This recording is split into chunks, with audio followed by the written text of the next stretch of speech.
প্রায় এক দশক ধরে ঢালিউড দাপিয়ে বেড়ানোর পর টালিউডে পা রেখেছেন ঢাকাই চিত্রনায়িকা পরীমণি। মূলত ফেলু বকশী সিনেমা দিয়ে পশ্চিমবঙ্গে অভিষেক হতে চলেছে নায়িকার।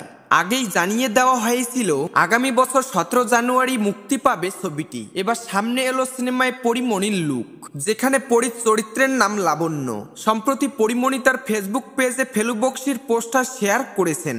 সেখানে মূলত পরীকে ছবির লাবণ্য চরিত্রে দেখা যায়। সেখানে কুর্তা গায়ে, কপালে টিপ, সিঁথিতে সিঁদুর ও হাতে বালা সহ এক অনবদ্য লুকে দেখা যায় এই নায়িকাকে।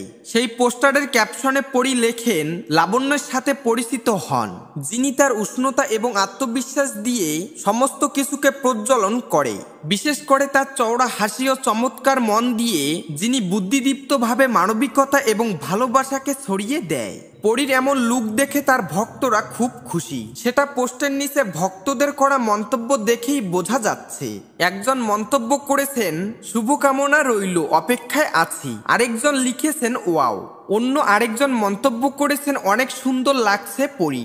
দেবরাজ সিনহা পরিচালিত এ সিনেমাটিতে পরীমণি ছাড়াও অভিনয় করেছেন সোহম চক্রবর্তী। এছাড়াও আছেন কলকাতার অভিনেত্রী মধুমিতা সরকার। ছবির শুটিং হয়েছে গত বছরের এপ্রিলে। ফেলু বকশী থ্রিলার ঘরানার একটি সিনেমা, আর ফেলু বকশীর চরিত্রটি স্মার্ট এবং প্রযুক্তির সাথে আপডেটেড।